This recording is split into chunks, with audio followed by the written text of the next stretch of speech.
ओम नमो भगवते वासुदेवाय। जय श्री हरि। अब हम श्रीमद् भागवत महापुराण के द्वादश स्कंद का शुभारंभ करते हैं। श्रीमद् भागवत में कुल 12 स्कंद हैं और अभी तक हम 11 स्कंदों का श्रवण कर चुके हैं। अब हम 12वें स्कंद के पहले अध्याय में प्रवेश करते हैं, उसका श्रवण करते हैं। इस पहले अध्याय में कुल 43 श्लोक हैं और कलयुग के राजवंशों का वर्णन किया गया है। दूसरे शब्दों में कलयुग के पतित वंशों का वर्णन इस 12वें स्कंद के पहले अध्याय में किया गया है। इस अध्याय का ऐतिहासिक दृष्टि से बड़ा महत्व है। जो लोग कहते हैं कि भागवत आदि जो पुराण है वे कल्पना है, उनमें भविष्य की कोई बात नहीं है, प्रामाणिक बात कोई भी नहीं है, उनको इस अध्याय में समाधान मिल जाएगा कि भागवत में सब कुछ है। हम जब भागवत सुनते हैं 7 दिन की, तो उसके अंदर तो बहुत थोड़ी कथा सुन पाते हैं। और भागवत का जो सबसे महत्वपूर्ण पार्ट है वो है भागवत के मूल संस्कृत श्लोक, और हमने श्री भगवान की कृपा से उन्हीं श्लोकों को गाने का प्रयास किया है। श्लोकों के साथ हम श्लोकों के भावार्थ भी बता रहे हैं, और इसके साथ ही जहाँ जहाँ आवश्यकता पड़ रही है वहाँ वहाँ कुछ विलक्षण टीकाओं का आश्रय ले रहे हैं। जैसे श्रीधर स्वामी जी की टीका है, श्री जीव गोस्वामी जी की टीका है, श्री विश्वनाथ चक्रवर्ती ठाकुर की टीका है, श्री प्रभुपाद जी की टीका है, श्री अखंडानंद जी सरस्वती जी की टीका है, और भी ऐसी छोटी मोटी कई टीकाएं हैं जिनका आश्रय लेकर के हम भागवत की गुत्थियों को पूरी तरह से सुलझने का प्रयास कर रहे हैं, समझने का प्रयास कर रहे हैं। आज के श्रीमद् भागवत के 12वें स्कंद के पहले अध्याय में हम इन प्रश्नों के उत्तर प्राप्त कर सकते हैं। श्रीमद् भागवत महापुराण में कुल कितने स्कंद हैं? श्रीमद् भागवत महापुराण का अंतिम स्कंद कौन सा है? श्रीमद् भागवत महापुराण के 12वें स्कंद में कुल कितने अध्याय हैं अथवा कितने श्लोक हैं? 12वें स्कंद का क्या नाम है? श्रीमद् भागवत महापुराण के 12वें स्कंद का नाम आश्रय और निरोध है या केवल निरोध है? ये मैं एक थोड़ा सा उस तरह का जिज्ञासा वाला प्रश्न है। भागवत में 10 लक्षणों का वर्णन हुआ है। श्रीमद् भागवत महापुराण के 12वें स्कंद के पहले अध्याय में किस विषय का वर्णन हुआ है? जरासंध के पिता बृहद्रथ के वंश में अंतिम राजा कौन हुआ जिसके मंत्री शुनक ने अपने स्वामी राजा को ही मार डाला था, अपने ही स्वामी को मार डाला। प्रद्योत वंश, प्रद्योतन इनका नाम था दूसरा, उनके 5 राजाओं का राज्य कितने वर्षों तक रहा? अब ये यहाँ से पूरा ऐतिहासिक वर्णन चलेगा। शिशुनाग वंश के 10 राजा और उनका शासनकाल कितने वर्षों तक रहा?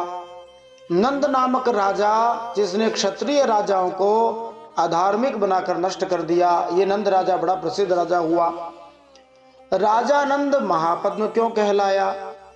दूसरे परशुराम की तरह कौन माना जाता है? ये एक महत्वपूर्ण प्रश्न है, रोचक प्रश्न है। नंद वंश का शासनकाल कितने वर्षों तक रहा? भागवत एक ऐतिहासिक ग्रंथ भी, दूसरे शब्दों में भागवत ऐतिहासिक विवेचन और महत्व, ये बड़ा ही महत्वपूर्ण प्रश्न है। नंद वंश का नाश किस ब्राह्मण द्वारा कराया गया? मौर्य राजवंश का पहला राजा कौन था जिसके गुरु चाणक्य थे? ये बड़ा ही महत्वपूर्ण प्रश्न है ऐतिहासिक दृष्टि से। क्या चाणक्य और चंद्रगुप्त का उल्लेख श्रीमद् भागवत में भी आया है? ये एक रोचक प्रश्न है। मौर्य राजवंश में कुल कितने राजा हुए? उन्होंने कितने वर्षों तक पृथ्वी पर राज्य किया? ये मौर्यों से जुड़ा हुआ प्रश्न है। पुष्यमित्र शुंग कौन था? शुंग वंश में कितने राजा हुए? उन्होंने पृथ्वी पर कितने वर्षों तक शासन किया? ये भी एक महत्वपूर्ण प्रश्न है। कण्व वंश का सूत्रपात करने वाला राजा कौन था? शुंग वंश का अंतिम नरपति कौन था जिसे उसी के मंत्री ने मार डाला था? इस तरह की घटना 2 बार अभी तक आई है मारने वाली। कण्व वंश में कितने राजा हुए और उन्होंने कितने वर्षों तक पृथ्वी पर राज्य किया? आंध्र जातीय 30 राजाओं का शासनकाल कितने वर्षों तक रहा? आंध्र जाति के राज के बाद 1099 वर्षों तक विभिन्न राजाओं का शासनकाल, किन किन का शासनकाल रहा? श्रीमद् भागवत महापुराण में कितने यवन और तुर्कों का वर्णन हुआ है? और दूसरे शब्दों में एक रोचकता से भरा प्रश्न, भागवत में मुस्लिम ये कैसे हुआ? विचित्र प्रश्न है। क्या मौन नाम वाले भी कोई राजा हुए हैं? अथवा कहो मौनी बाबा, मौनी राजा कौन थे? ये मौनी बाबा एक प्रसिद्ध अभी भी भारत में है। मौन नरपतियों का शासनकाल कितने वर्षों तक रहा? किलकिला नामक राजाओं का शासनकाल कितने वर्षों तक रहा? मगध देश का दुष्ट बुद्धि वाला अंतिम राजा कौन हुआ जिसने सभी सभ्यों को असभ्य बना दिया? इतिहास पढ़ने वालों के लिए यह अध्याय बड़ा ही महत्वपूर्ण है।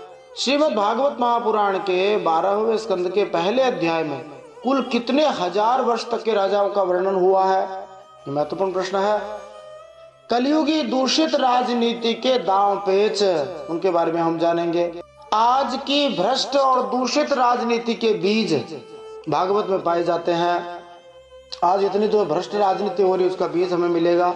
कलयुग के राजवंशों के अधम चरित्र के बारे में हम जानेंगे। कलयुगी भ्रष्ट राज व्यवस्था और भ्रष्ट लोग, आज भ्रष्टाचार सब जगह दिखाई दे रहा है।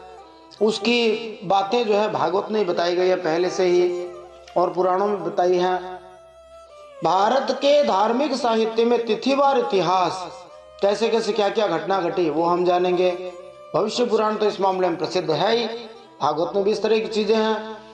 और इस 12वें स्कंद के पहले अध्याय का अंतिम 36वां प्रश्न आधुनिक पाश्चात्य विद्वानों के पुराणों पर लगाए गए मिथ्या आरोपों का तर्क सम्मत विवेचन और खंडन किया जाएगा। आइए इन सब प्रश्नों के उत्तर जानने के लिए मूल श्रीमद् भागवत में प्रवेश करते हैं, 12वें स्कंद में प्रवेश करते हैं। उसके पहले अध्याय का श्रवण करते हैं जिसमें हम कलयुग के राजवंशों का वर्णन जानेंगे। ओम नमो भगवते वासुदेवाय। जय श्री हरि।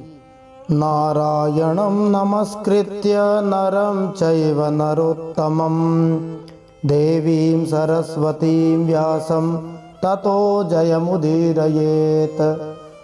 भगवान श्री नरनारायण को प्रणाम करते हुए श्री गणेश जी महाराज, माता सरस्वती, वेदव्यास भगवान को प्रणाम करते हुए हृदयाराध्य सर्वांतर्यामी, सबके हृदयों में विराजमान अनंत कोटि ब्रह्मांड नायक परात पर ब्रह्म पुरुषोत्तम जगदाधार जगन्नियंता जगदीश्वर जगतगुरु जगन्नाथ भगवान श्री हरि के पावन चरणों में प्रणाम करते हुए, भगवत स्वरूप श्रीमद् भागवत को प्रणाम करते हुए, श्री सुखदेव जी और परीक्षित महाराज को प्रणाम करते हुए, अनंत कोटि सब संत महात्माओं वैष्णवों को प्रणाम करते हुए, भगवान श्री कृष्णचंद्र जी को प्रणाम करते हुए अब हम श्रीमद् भागवत महापुराण के 12 स्कंद का शुभारंभ करते हैं।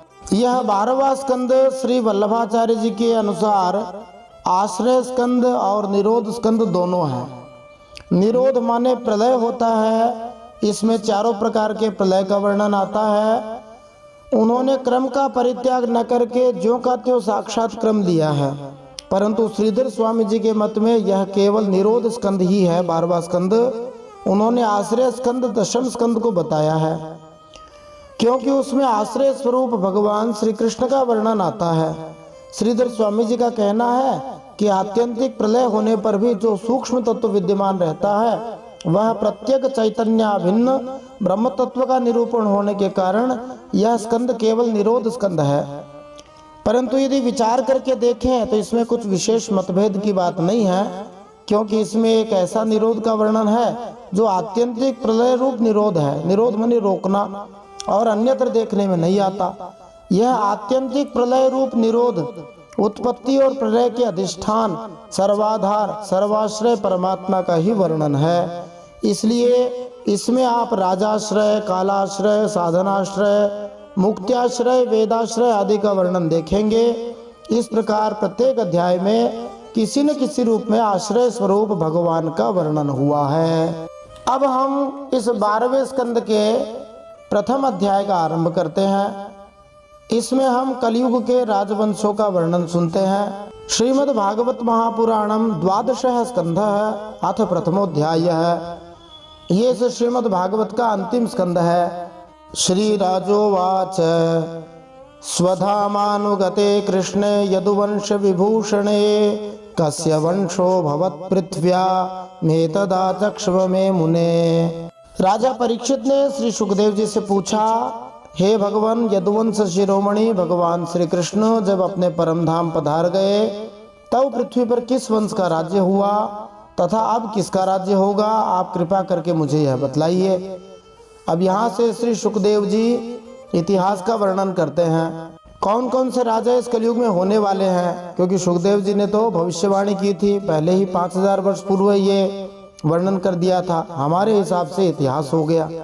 श्री शुक उवाच योऽन्त्यः पुरञ्जयो नाम भाव्यो बार्हदरथो नृप तस्यामात्यस्तु शुनको हत्वा स्वामिनमात्मजम् प्रद्योतसंज्ञं राजानं कर्ता यत्पालकः सुतः विशाखयूपस्तत्पुत्रो भविता राजकस्ततः। श्री सुखदेव जी कहते हैं, परीक्षित, मैंने तुम्हें 9वें स्कंद में यह बात बतलाई थी कि जरासंध के पिता बृहद्रथ के वंश में अंतिम राजा होगा जिसका नाम होगा पुरंजय, अथवा उसका नाम दूसरा है रिपुंजय। उस राजा के मंत्री का नाम होगा शुनक। वह अपने स्वामी को मार डालेगा और अपने पुत्र प्रद्योत को राज सिंहासन पर अभिषिक्त करेगा। प्रद्योत का पुत्र होगा पालक, पालक का पुत्र होगा विशाख यूप और विशाख यूप का पुत्र होगा राजक। यहाँ पर छल छद्म से युक्त राजनीतिक दांव पेचों का जो वर्णन है वह कलयुग का एक लक्षण है। इस ग्रंथ के 9वें स्कंद में श्री सुखदेव जी ने वर्णन किया है कि सूर्य और चंद्र वंशों में किस तरह मनुष्यों के महान राजा हुए। 9वें स्कंद में ईश्वर के प्रसिद्ध अवतार भगवान श्री राम जी का वर्णन इसी वंशावली में आता है, और 9वें स्कंद के अंत में श्री सुखदेव जी भगवान श्री कृष्ण और भगवान श्री बलराम जी के पूर्वजों का वर्णन करते हैं। अंत में चंद्रवंश के प्रसंग में भगवान श्री कृष्ण और भगवान श्री बलराम जी के आविर्भाव का उल्लेख हुआ है। 10वें स्कंद में भगवान श्री कृष्ण की बाल लीलाओं का वृंदावन में, कौमार लीलाओं का मथुरा में, कैशोर्य लीलाओं का द्वारका में वर्णन हुआ है। सुप्रसिद्ध महाकाव्य महाभारत में भी इसी काल की घटनाओं का वर्णन हुआ है, जिसमें 5 पांडवों श्री कृष्ण, भीष्मदेव, धृतराष्ट्र, द्रोणाचार्य एवं विदुर जैसे ऐतिहासिक महापुरुषों के कार्यकलापों पर दृष्टि केंद्रित की गई है। महाभारत में ही श्रीमद् भगवद गीता है, जिसमें भगवान श्री कृष्ण को परम सत्य घोषित किया गया है। श्रीमद् भागवत, जिसके 12वें और अंतिम स्कंद का भावार्थ अब हम यहाँ प्रस्तुत कर रहे हैं, महाभारत से भी उच्चतर ग्रंथ माना जा सकता है, क्योंकि पूरे ग्रंथ में प्रत्यक्षतः परम सत्य भगवान श्री कृष्ण का मुख्य रूप से और निर्विवाद रूप से उद्घाटन हुआ है। वस्तुतः श्रीमद् भागवत महापुराण के प्रथम स्कंद में इसका वर्णन हुआ है कि श्री व्यास जी ने इस महान ग्रंथ की कैसे रचना की, क्योंकि वे महाभारत में भगवान श्री कृष्ण के छिटपुट छोटे मोटे महिमा गायन से संतुष्ट नहीं थे। यद्यपि श्रीमद् भागवत में अनेक राजवंशों के इतिहासों का और असंख्य राजाओं की जीवनियों का वर्णन मिलता है, किंतु कलयुग का वर्णन आने तक हमें कोई ऐसा मंत्री नहीं मिलता जो अपने ही राजा की हत्या करके अपने बेटे को राजा पद पर बिठा दे। यह घटना धृतराष्ट्र द्वारा पांडवों की हत्या के प्रयास और अपने पुत्र दुर्योधन को राजमुकुट देने के बराबर ही समझी जानी चाहिए। जैसा कि महाभारत में बतलाया गया है, भगवान श्री कृष्ण ने इस प्रयास को विफल कर दिया, किंतु श्री भगवान के वैकुंठ प्रयाण के साथ ही कलयुग पूरी तरह धमका और अपने ही घर में उसने राजनीतिक हत्या को आदर्श विधि के रूप में प्रारंभ करा दिया। अब आगे सुखदेव जी कहते हैं, नंदिवर्धनस्तत्पुत्रः पंच प्रद्योतना इमे 38 भोक्ष्यन्ति पृथिवीं नृपाः। राजक का पुत्र होगा नंदिवर्धन। प्रद्योत वंश में यही 5 राजा होंगे। इनकी संज्ञा सबकी प्रद्योतन होगी। ये 138 वर्ष तक पृथ्वी का उपभोग करेंगे। ये 138 वर्ष भगवान श्री कृष्ण के स्वधाम गमन के 1000 वर्ष के बाद से आरंभ माने जाते हैं। मानी कलयुग के आरंभ के 1000 वर्ष तो भगवान श्री कृष्ण के अलग से माने जाते हैं। उसके बाद 138 वर्ष जो है प्रद्योतन नामक राजाओं ने राज किया। अब आगे और कौन राज करेंगे ये सुखदेव जी बताते हैं। शिशुनागस्ततो भाव्यः काकवर्णस्तु तत्सुतः क्षेम धर्मा तस्य सुतः क्षेत्रज्ञः क्षेम धर्मजः। प्रद्योतन वंश के बाद शिशुनाग नामक राजा आएगा। शिशुनाग का बेटा होगा काकवर्ण, उसका क्षेम धर्मा और क्षेम धर्मा का पुत्र होगा क्षेत्रज्ञ। विधिसारः सुतस्तस्य जात शत्रुर्भविष्यति दर्भकस्तत्सुतो भावी दर्भकस्याजयः स्मृतः। क्षेत्रज्ञ का विधिसार बेटा होगा, उसका अजात शत्रु, फिर दर्भक और दर्भक का पुत्र अजय होगा। नंदिवर्धन आजेयो महानंदी सुतस्ततः शिशुनागा दशैवैते षष्ट्युत्तर शतत्रयम्। अजय से नंदिवर्धन और उससे महानंदी का जन्म होगा। शिशुनाग वंश में ये 10 राजा होंगे। ये सब मिलकर के कलयुग में 360 वर्ष तक पृथ्वी पर राज्य करेंगे। समाभोक्षन्ति पृथ्वीं कुरुश्रेष्ठ कलौ नृपाः महानंदी सुतो राजन शूद्री गर्भोद्भवो बलि। महापद्मपतिः कश्चिन् नंदः क्षत्र विनाशकृत् ततो नृपा भविष्यन्ति शूद्रप्रायास्त्वधार्मिकाः। तो ये शिशुनाग वंश पृथ्वी पर 360 वर्ष तक राज्य करेगा। महानंदी की एक शूद्रा पत्नी होगी, उसके गर्भ से नंद नामक पुत्र होगा, वह बड़ा बलवान होगा। महानंदी महापद्म नामक निधि का अधिपति होगा। महापद्म का अर्थ है लाखों में गिनी जाने वाली सेना या संपत्ति वाला, इसलिए लोग इसको महापद्म कहेंगे। वह क्षत्रिय राजाओं के विनाश का कारण बनेगा, तभी से राजा लोग प्रायः शूद्र और अधार्मिक हो जाएंगे। यहाँ इसका वर्णन मिलता है कि विश्व में प्रामाणिक राजनीतिक सत्ता का कैसे ह्रास हुआ, कैसे उनका नाश हुआ और किस तरह वह छिन्न भिन्न हो गई। ईश्वर के साथ ही साथ शक्तिशाली संत महात्मा हुए हैं, जिन्होंने सरकारी नेताओं की भूमिका ग्रहण की और पृथ्वी पर ईश्वर का प्रतिनिधित्व किया। किंतु कलयुग के आते ही यह दिव्य सरकारी प्रणाली बैठ गई और अप्रामाणिक असभ्य लोगों ने धीरे धीरे शासन की बागडोर हथिया ली। स एक छत्रां पृथ्वी मनुलंघित शासनः शासिष्यति महापद्मो द्वितीय इव भार्गवः।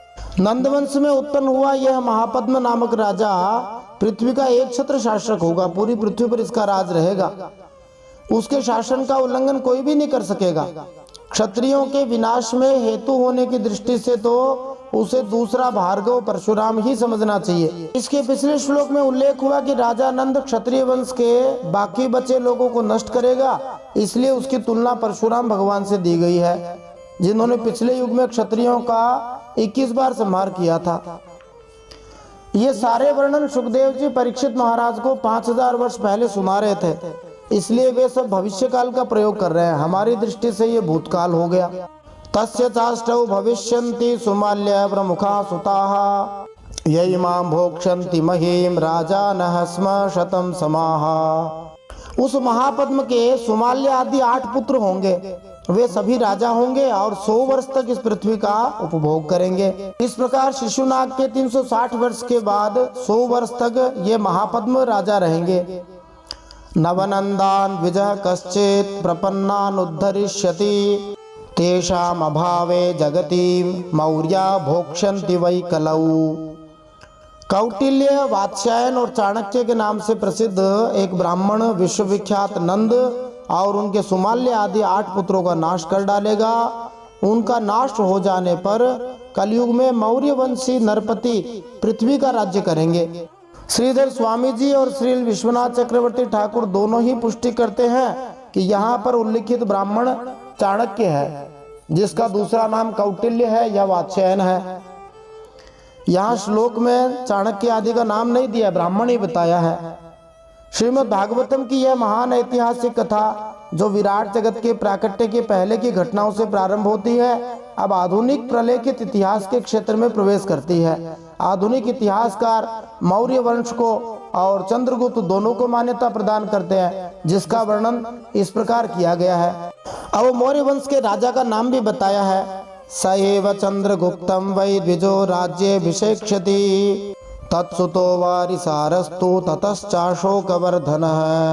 वही ब्राह्मण माने चाणक्य पहले पहल चंद्रगुप्त मौर्य को राजा के पद पर अभिषिक्त करेगा। ये सबको पता है, इतिहास में प्रसिद्ध है। चंद्रगुप्त का बेटा होगा वारिसार, वारिसार का पुत्र होगा अशोकवर्धन। सुयशा भविता तस्य संगतः सुयशः सुतः शालिशुकस्ततस्तस्य सोमशर्मा भविष्यति। अशोकवर्धन का पुत्र होगा सुयश, सुयश का संगत, संगत का शालिशुक, शालिशुक का होगा सोमशर्मा। शतधन्वा ततस्तस्य भविता तद्बृहद्रथः मौर्या ये ते दश नृपाः सप्तत्रिंशत्शतोत्तरं समाभोक्ष्यन्ति पृथिवीं कलौ कुरुकुलोद्वः। सोम शर्मा का शतधन्वा पुत्र होगा, शतधन्वा का पुत्र बृहद्रथ होगा। हे कुरुवंश के विभूषण परीक्षित, मौर्य वंश के ये 10 राजा कलयुग में 137 वर्ष तक पृथ्वी का उपभोग करेंगे। हत्वा बृहद्रथम मौर्यम तस्य सेनापति कलौ पुष्यमित्रस्तु शुंगावः स्वयं राज्यं करिष्यति अग्निमित्रस्ततस्तस्मात् सुज्येष्ठोऽथ भविष्यति। सोम शर्मा का शतधन्वा होगा, शतधन्वा का बेटा बृहद्रथ होगा। मौर्य वंश के ये 10 राजा कलयुग में 137 वर्ष तक पृथ्वी का उपभोग करेंगे। यद्यपि यहाँ पर 9 राजाओं का नाम ही लिया गया है। विष्णु पुराण आदि में चंद्रगुप्त से लेकर 5वें एक राजा का नाम और मिलता है जिसका नाम दशरथ है। उसी को मिलाकर यहाँ 10 संख्या समझनी चाहिए। यहाँ तो वैसे 9 राजा के ही नाम बताए हैं। चंद्रगुप्त, चंद्रगुप्त का वारिसार, वारिसार का अशोकवर्धन, अशोकवर्धन का सुयश, सुयश का संगत, संगत का शालीशुक, शालीशुक का सोम शर्मा, सोम शर्मा का शतधन्वा, शतधन्वा का बृहद्रथ। इस प्रकार ये 9 ही नाम बताए हैं। बीच में 5वां नाम दशरथ जी का बताया जाता है। दशरथ नाम के एक राजा होंगे। इस प्रकार महापद्म के 100 वर्ष के शासन के बाद मौर्य वंशी राजा 137 वर्ष तक राज्य करेंगे। बृहद्रथ का सेनापति होगा पुष्यमित्र शुंग, वह अपने स्वामी को मारकर स्वयं राजा बन जाएगा।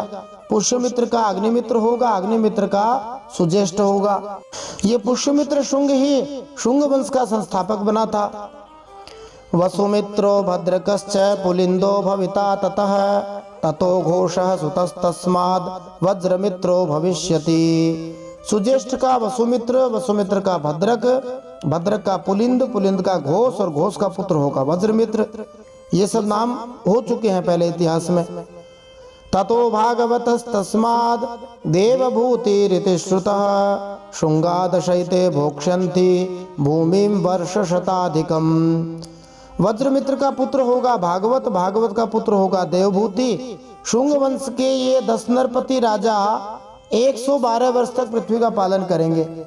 श्रीधर स्वामी जी के अनुसार शुंग वंश तब प्रारंभ हुआ जब सेनापति पुष्यमित्र ने अपने ही राजा बृहद्रथ का वध कर डाला और सत्ता स्वयं हथिया ली। पुष्यमित्र के बाद अग्निमित्र और शुंग वंश के अन्य राजा हुए जिन्होंने 112 वर्ष तक राज्य किया। ततः काण्वा नियम भूमिर यास्यत्यल्प गुणान् नृप शुंगम हत्वा देवभूतिम कण्वो मात्यस्तु कामिनम् स्वयं करिष्यते राज्यं वसुदेवो महामतिः तस्य पुत्रस्तु भूमित्रस् तस्य नारायणः सुतः नारायणस्य भविता सुशर्मा नाम विश्रुतः। शुंगवंशी नरपतियों का राज्यकाल समाप्त होने के बाद पृथ्वी पर कण्ववंशी राजाओं का शासन आएगा। भूतकाल की दृष्टि से आया था। कण्ववंशी नरपति अपने पूर्ववर्ती राजाओं की अपेक्षा कम गुण वाले होंगे। शुंग वंश का अंतिम नरपति देवभूति बड़ा ही लंपट होगा। उसे उसका मंत्री कण्ववंशी वसुदेव ही मार डालेगा और अपने बुद्धि बल से स्वयं राज्य करेगा। स्पष्ट है कि चूंकि राजा देवभूति दूसरे पुरुषों की स्त्रियों के पीछे दीवाना मनी लंपट था, इसलिए उसके मंत्री ने उसको मार डाला और सत्ता हथिया ली। इस प्रकार काण्व वंश का सूत्रपात हुआ। वसुदेव का पुत्र होगा भूमित्र, भूमित्र का नारायण, नारायण का सुशर्मा, सुशर्मा का पुत्र होगा यशस्वी। सुशर्मा बड़ा यशस्वी राजा होगा। काण्वायना इमे भूमिं चत्वारिंशच्च पञ्च शतानि त्रीणि भोक्ष्यन्ति वर्षाणां च कलौ युगे। काण्व वंश के ये 4 राजा काण्वायन कहलाएंगे और कलयुग में 345 वर्ष तक पृथ्वी का ये राज्य करेंगे। इस प्रकार भगवान श्री कृष्ण के प्रयाण करने के 1000 वर्ष बाद प्रद्योतन राजा हुए, फिर शिशुनाग आए, फिर महापद्म आए, फिर मौर्य आए, फिर शुंग वंशी आए, फिर कण्व वंशी 345 वर्ष तक रहे। हत्वा काण्वं सुशर्माणं तद्भृत्यो वृषलो बलि गां भोक्ष्यत्यंध्र जातीय कंचित कालम असत्तमः। कण्ववंशी सुशर्मा का एक शूद्र सेवक होगा, बदमाश होगा, उसका नाम होगा बलि। वह आंध्र जाति का एवं बड़ा दुष्ट होगा। वह सुशर्मा को मारकर कुछ समय तक स्वयं पृथ्वी का राज्य करेगा। यहाँ पर अधिक जानकारी ये मिलती है कि किस प्रकार से सरकारी प्रशासन में असंस्कार वाले असंस्कृत लोग घुसपैठ कर चुके थे। बलि नामक तथाकथित राजा को असत्यम अर्थात नितांत अपवित्र, अत्यंत भ्रष्ट, असभ्य व्यक्ति कहा गया है। कृष्ण नामाथ तद्भ्राता भविता पृथ्वी पति श्री शांतकर्ण तत्पुत्र पौर्णमासस्तु तत्सुतः। फिर उस दुष्ट का भाई कृष्ण राजा होगा, कृष्ण का पुत्र श्री शांतकर्ण और उसका पौर्णमास नामक राजा होगा। लंबोदरस्तु तत्पुत्र तस्मात् चिबिलको नृपः मेघ स्वातिश्चिबिलका दटमानस्तु तस्य च अनिष्टकर्मा हालेयस् तलकस्तस्य चात्मजः पुरीशभीरुस्तत्पुत्रस् ततो राजा सुनंदनः। पौर्णमास का लंबोदर होगा, लंबोदर का बेटा चिबिलक होगा, चिबिलक का मेघस्वाति, मेघस्वाति का अटमान, अटमान का बेटा अनिष्टकर्मा, अनिष्टकर्मा का हालेय, हालेय का तलक, तलक का पुरीशभीरु, पुरीशभीरु का बेटा होगा राजा सुनंदन। चकोरो बहवो यत्र शिवस्वातिररिन्दमः तस्यापि गोमती पुत्रः पुरीमान् भविता ततः। सुनंदन का पुत्र होगा चकोर, चकोर के 8 बेटे होंगे जो सभी बहु नाम से कहलाएंगे। इनमें सबसे छोटे का नाम होगा शिवस्वाति, वह बड़ा वीर होगा, शत्रुओं का दमन करने वाला होगा। शिवस्वाति का गोमती पुत्र और उसका पुत्र होगा पुरीमान। मेदः शिरः शिवस्कंदो यज्ञश्री तत्सुतस्ततः विजयस्तत्सुतो भाव्यस् चंद्रविज्ञः सलो मधिः। पुरीमान का मेदशिरा पुत्र होगा, मेदशिरा का शिवस्कंद, शिवस्कंद का यज्ञश्री, यज्ञश्री का विजय, विजय के 2 पुत्र होंगे जिनके नाम होंगे चंद्रविज्ञ और लोमधि। एते त्रिंशन् नृपतय चत्वार्यब्दशतानि च षट्पञ्चाशत् पृथिवीं भोक्षन्ति कुरुनन्दन। ये कुल 30 राजा होंगे जो पृथ्वी पर 456 वर्ष तक पृथ्वी का राज्य भोगेंगे। सप्ताभीरा आवभृत्या दशगर्ध विनो नृपाः कंकः षोडश भूपाला भविष्यन्त्यतिलोलुपाः। जैसे जैसे कलयुग का समय आरंभ होता जा रहा है वैसे वैसे जितने जितने राजा आते जा रहे हैं वे धीरे धीरे भ्रष्ट होते जा रहे हैं। तो इन 30 राजाओं के बाद में आवृत्ति नगरी के 7 आभीर होंगे, 10 गर्द भी होंगे और 16 कंक पृथ्वी का राज्य करेंगे। ये सब के सब बड़े लोभी होंगे, अति लोलुप होंगे। ततोष्टौ यवनाभाव्याश्च चतुर्दश तुरुष्ककाः भूयो 10 गुरुंडाश्च मौना एकादशैव तु। इन राजाओं के बाद में 8 यवन राज्य करेंगे, यवना, और 14 जो है तुरुष्क का मनी तुर्क राज्य करेंगे। मुसलमान समझ लीजिए मुगल काल के बारे में बताया है। उसके बाद 10 गुरुंड होंगे और 11 मौन नरपति राजा होंगे। ये राजा लोग कितने वर्ष तक राज्य करेंगे? सुखदेव जी कहते हैं एते भोक्ष्यन्ति पृथिवीं 10 वर्ष शतानि च नवाधिकां च नवतिं मौना एकादशक्षितिं भोक्ष्यन्त्यब्दशतान्यङ्ग त्रीणितैः संस्थिते ततः किलिकिलायं नृपतयो भूतनन्दोऽथ वङ्गिरिः शिशुनन्दिश्च तद्भ्राता यशो नन्दिः प्रवीरकः इत्येते वै वर्षशतं भविष्यन्त्यधिकानि षट्। अब सुखदेव जी कहते हैं इन मौनों के अलावा ये सब जितने राजा हैं 1099 वर्ष तक पृथ्वी का राज्य करेंगे। 11 जो मौन नरपति नाम से राजा होंगे वे 300 वर्ष तक पृथ्वी का राज्य करेंगे। मन किया इन्होंने राज्य। जब उनका राज्यकाल समाप्त हो जाएगा तब किलिकिला नाम की नगरी में भूतनंद नामक राजा होगा। भूतनंद का वंगिरी, वंगिरी का भाई शिशुनंदी और यशोनंदी और प्रवीरक ये 106 वर्ष तक राज्य करेंगे। इनमें आए हुए सभी नामों के बारे में यदि ढंग से अन्वेषण किया जाए, विश्लेषण किया जाए तो भारत के प्रामाणिक इतिहास के बारे में काफी जानकारियां जुटाई जा सकती हैं। तेषां त्रयोदश सुता भवितारश्च बाल्लिकाः पुष्पमित्रोऽथ राजन्यो दुर्मित्रो च तथैव च।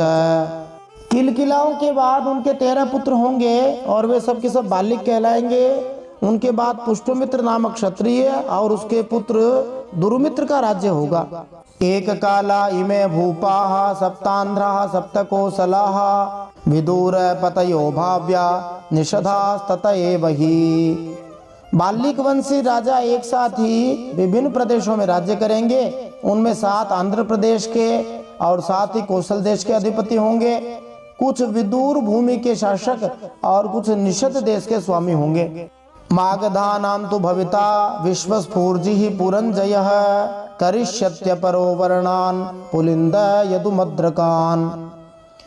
इनके बाद में मगध देश का राजा होगा जो एक प्रकार से अंतिम राजा होगा, उसका नाम होगा विश्वस्फूर्जी। यह पहले कहे गए पुरंजय के अलावा द्वितीय पुरंजय कहलाएगा। यह ब्राह्मण आदि उच्च वर्णों को पुलिंद, यदु और मद्र आदि म्लेच्छ प्राय जातियों के रूप में परिणत कर देगा। यह विश्वफूर्जी राजा ईसा के 1200 वर्षों में लगभग होगा। आज से लगभग 800 वर्ष पहले ये विश्वफूर्जी नामक राजा हुआ था। भागवत आदि में जो नाम दिए हैं उनमें और वर्तमान के नामों में थोड़ा बहुत उच्चारण भेद के कारण से भेद जरूर हो सकता है, परंतु प्रामाणिकता में कोई संदेह नहीं हो सकता। एक बात निश्चित है कि जैसे जैसे कलयुग आता जा रहा है वैसे वैसे राजा भ्रष्ट होते जा रहे हैं। इस राजा ने ब्राह्मणों का पतन करना शुरू कर दिया। प्रजाश्चा ब्रह्म भूयिष्ठाः स्थापयिष्यति दुर्मतिः वीर्यवान् क्षत्रमुत्साद्य पद्मवत्यां सवै पुरी अनुगंगाम् आप्रयागम गुप्तां भोक्ष्यति मेदिनीम्। इस विश्वफूर्जी की बुद्धि इतनी दुष्ट होगी कि यह ब्राह्मण, क्षत्रिय और वैश्यों का नाश करके शूद्र प्राय जनता की रक्षा करेगा। यह अपने बलवीर्य से क्षत्रियों को उजाड़ देगा और पद्मावतीपुरी को अथवा पद्मावतीपुरी को राजधानी बनाकर हरिद्वार से लेकर प्रयाग तक सुरक्षित पृथ्वी का राज्य करेगा। विश्वफूर्जी को यहाँ दुर्मति कहा है, खराब बुद्धि वाला, मूर्ख, दुष्ट। सौराष्ट्रावंत्याभीराश्च शूरा अर्बुदमालवाः व्रात्या द्विजा भविष्यन्ति शूद्र प्राया जनाधिपाः। ज्यों ज्यों घोर कलयुग आता जाएगा त्यों त्यों सौराष्ट्र, अवंती, आभीर, शूर, अर्बुद जिसको आबू कहते हैं वर्तमान में, और मालव देश के ब्राह्मण गण संस्कार शून्य हो जाएंगे और राजा लोग भी शूद्र तुल्य हो जाएंगे। संस्कारों से रहित होना व्रात्य होता है। वर्तमान में हम ये देख सकते हैं। बहुत सारे नाम तो वर्तमान में भी हैं, जैसे मालव प्रदेश, सौराष्ट्र प्रदेश है, अर्बुद है जिसको आबू कहा जाता है, सिंधो तटम चंद्रभागाम काउंतीम काश्मीर मंडलम भोक्ष्यन्ति शूद्रा व्रात्याद्या म्लेच्छाश्चा ब्रह्मवर्चसः। सिंधु तट, चंद्रभागा का तटवर्ती प्रदेश, काउंतीपुरी और कश्मीर मंडल पर प्रायः शूद्रों का संस्कार और ब्रह्म तेज से हीन जो नाम मात्र के द्विज हैं उनका और म्लेच्छों का राज्य होगा। देखो, कोई शूद्र नाम सुनते ही चिमके नहीं, ऐसा न सोचे कि ऐसा कहा गया है, बल्कि कोई ब्राह्मण कुल में उत्पन्न हो गया हो और यदि वह संस्कार से युक्त ना हो, ब्रह्म तेज से युक्त ना हो, भक्ति ना करे तो समझो उसकी भी निंदा की गई है और उन सबको प्राय म्लेच्छ ही कहा गया है। तुल्य काला इमे राजन म्लेच्छ प्रायाश्च भूभृतः एते धर्मा नृतपराः फल्गुदास्तीव्र मन्यवः। सुखदेव जी कहते हैं, हे परीक्षित, ये सब के सब राजा आचार विचार में तो म्लेच्छ कोई जैसे हो जाएंगे। सब के सब एक ही समय भिन्न भिन्न प्रांतों में राज्य करेंगे। ये सब के सब परले सिरे के झूठे, मानी बहुत भयंकर झूठे होंगे और अधार्मिक भी होंगे और थोड़ा बहुत दान करने वाले होंगे। छोटी छोटी बातों को लेकर ही ये क्रोध के मारे आग बबूला हो जाया करेंगे। ऐसा इतिहास हमने देखा है। छोटी छोटी बातों को लेकर राजा लोग कैसे लड़ते रहे थे। फल्गुदा अपनी प्रजा को नाम मात्र का लाभ देने वालों का कहा गया है। वास्तव में जितने भी राजा आज के हम देख सकते हैं, प्रजा को केवल लॉलीपॉप पकड़ा देते हैं आज की भाषा में, और प्रजा सोचती है हमें बहुत कुछ दे दिया। तो ये कलयुग के जो राजा होंगे थोड़े थोड़े दिनों तक राज्य करेंगे, थोड़ी थोड़ी धरती का उपभोग करेंगे। एक समय में बहुत से राजा होंगे और इनकी सबकी मनोवृत्ति छोटी होगी। और वर्तमान में तो हम देख सकते हैं, आज के कलयुग में तो 5 साल तक की सरकार रहती है। पहले 100 साल तक राजा रहा करते थे, कोई 40 साल, कोई 50 साल, और कई के स्थानों में तो 5 साल भी राजा बने रहना मुश्किल है। जैसे प्रधानमंत्री, मुख्यमंत्री आदि के पद पर 5 साल रहना भी मुश्किल है। तो ये सब कलयुग के लक्षण हैं। यहाँ एक बात ध्यान देने लायक है, भागवत की पुस्तक कथा बहुत पुरानी है। जो लोग इसको नहीं मानते हैं वे भी 1000 वर्ष के तो मानते ही हैं, क्योंकि 800-900 वर्ष पहले की पुरानी हस्तलिखित पुस्तक उपलब्ध है। इसमें यह श्लोक दिया है, सिंधु तटम चंद्रभागाम। इसका अर्थ है कि इन स्थानों के नाम दिए गए हैं जो वर्तमान में हैं। शिशुपाल वध में भी आया है, कथापि खलु पापानाम अलम श्रेयसे यतः।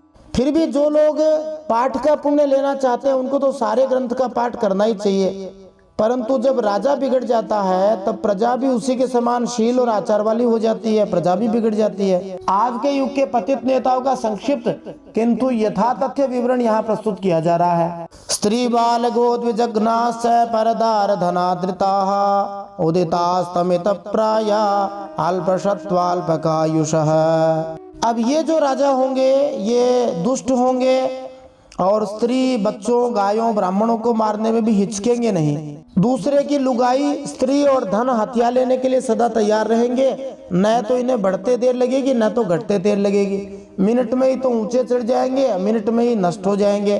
क्षण में तो ये राजी हो जाएंगे, क्षण में ये दुखी हो जाएंगे, रुष्ट हो जाएंगे, क्रोधित हो जाएंगे। इनकी शक्ति भी कम होगी, आयु भी थोड़ी होगी। असंस्कृता क्रियाहीना रजसा तमसा वृताः प्रजास्ते भक्षयिष्यन्ति म्लेच्छा राजन्य रूपिणः। इन सभी राजाओं में परंपरा से प्राप्त कोई संस्कार नहीं होंगे, वैदिक अनुष्ठानों से शुद्ध नहीं हुए होंगे, ये अपने कर्तव्य कर्म का पालन नहीं करेंगे, रजोगुण तमोगुण से अंधे बने रहेंगे, राजा के वेश में म्लेच्छ ही होंगे, लूट खसोट कर अपनी प्रजा का खून चूसने वाले होंगे। हम देख सकते हैं किस प्रकार आज के राजा लोग खून चूसने वाले हैं। यद्यपि भागवत की 7 दिन की कथाओं में इन सब राजाओं के नाम लेना संभव नहीं है, परंतु हम तो प्रत्येक श्लोक का गायन कर रहे हैं, इसलिए एक एक राजा का नाम ले रहे हैं। जैसा कि शिशुपाल वध में माघ कवि ने कहा है, कथापि खलु पापानाम अलम श्रेयसे यतः। इनका नाम सुनने मात्र से ही पुण्य मिलता है, क्योंकि भागवत जी के श्लोक भगवत स्वरूप है, तो इसलिए इनका पाठ करना चाहिए। जो लोग पाठ का पुण्य लेना चाहते हैं उनको तो सारे ग्रंथ का पाठ करना ही चाहिए, परंतु जब राजा बिगड़ जाता है तब प्रजा भी उसी की तरह शील और आचार वाली हो जाती है। यह हमारे शास्त्र का सिद्धांत है कि राजा ही काल का कारण होता है। महाभारत शांति पर्व में आया है, कालो वा कारणम राज्ञः राजा वा काल कारणम इति ते संशयो माभूत राजा कालस्य कारणम। परिस्थितियों से मनुष्य नहीं बनता, मनुष्य परिस्थिति को बनाता है। जब राजा लोग पापी हो जाते हैं तब प्रजा में भी पापी बनने की वृत्ति आ जाती है और वे आपस में लड़कर नष्ट भ्रष्ट हो जाते हैं। वैसे ही श्री सुखदेव जी इस अध्याय का अंतिम श्लोक कहते हैं, तन्नाथास्ते जनपदास तच्छीलाचारवादिनः अन्योन्यतो राजभिश्च क्षयं यास्यन्ति पीडिताः। इन राजाओं को शासक के रूप में पाने वाली प्रजा बड़ी दुखी हो जाएगी। जब ऐसे लोगों का शासन होगा तो देश की प्रजा में भी वैसे ही स्वभाव आ जाएंगे, वैसे ही आचरण और वैसे ही भाषण की वृद्धि हो जाएगी। जैसे नेता वैसी प्रजा, यथा राजा तथा प्रजा। राजा लोग तो प्रजा का शोषण करेंगे ही, वे आपस में भी एक दूसरे को उत्पीड़ित करेंगे, लोग भी एक दूसरे को मारने वाले हो जाएंगे और अंततः सबके सब नष्ट हो जाएंगे। श्रीमद् भागवत महापुराण के 9वें स्कंद के अंत में ये कहा गया है कि इस अध्याय में वर्णित सर्वप्रथम राजा रिपुंजय या पुरंजय का शासन भगवान श्री कृष्ण के समय से लगभग 1000 वर्ष बाद समाप्त हुआ था। चूंकि भगवान श्री कृष्ण लगभग 5000 वर्ष पहले प्रकट हुए थे, इसलिए रिपुंजय लगभग 4000 वर्ष पहले हुआ होगा। इसका अर्थ ये हुआ कि अंतिम राजा विश्वस्फूर जी ईसा की 12वीं सदी में हुआ होगा। आधुनिक पाश्चात्य विद्वानों ने यह झूठा आरोप लगा रखा है कि भारत के धार्मिक साहित्य में तिथिवार इतिहास नहीं है, किंतु इस अध्याय में वर्णित विस्तृत ऐतिहासिक तिथि क्रम इस झूठे आरोप का खंडन करता है। यद्यपि मूढ़ पाश्चात्य लोग और भारत के अनेक तथाकथित सो कॉल्ड लिब्रांडूस, जिनको कहते हैं आज की भाषा में, वे कहते हैं कि भारत के पुराण मिथ हैं, मिथ मनी कल्पना है। ये बिल्कुल उनकी गलत सोच है। यहाँ तक कि एक अंग्रेज जिसका नाम मैकॉले संभवतः था, उसने कहा था कि यूरोप की एक अलमारी में उतनी किताबें हैं जितनी किताबें पूरे भारत और अरब में नहीं है। बताओ। बाद में दूसरे अन्यत्र स्थान पर उस मैकॉले ने कहा था कि मैंने झूठी रिपोर्ट बनाकर दी थी। इस प्रकार हमें हमारे पुराणों पर, शास्त्रों पर, ग्रंथों पर विश्वास करना चाहिए और इनको प्रामाणिकता से, श्रद्धा भाव से हमें सुनना चाहिए। सुनने से भगवान में प्रेम हो जाएगा, ठीक प्रकार से हमें तत्व का बोध भी हो जाएगा। श्रीमद् भागवत महापुराण की जय। परम सत्य श्री हरि की जय। इति श्रीमद् भागवते महापुराणे पारमहंस्यां संहितायां 12 स्कंधे प्रथमोऽध्यायः श्रीमन्नारायणार्पणमस्तु। इस प्रकार श्रीमद् भागवत महापुराण परमहंसों की संहिता उसके द्वादश स्कंद में, अंतिम द्वादश स्कंद में पहला अध्याय भगवान श्री नारायण के चरणों में समर्पित हो, जिसमें कलयुग के पतित राजाओं का वर्णन हुआ है। अब श्रीमद् भागवत महापुराण के 12वें स्कंद के अगले अर्थात दूसरे अध्याय में हम कलयुग के धर्म के बारे में जानेंगे, अथवा दूसरे शब्दों में कलयुग के लक्षण के बारे में जानेंगे। जय श्री हरि। श्रीमन नारायणार्पणमस्तु।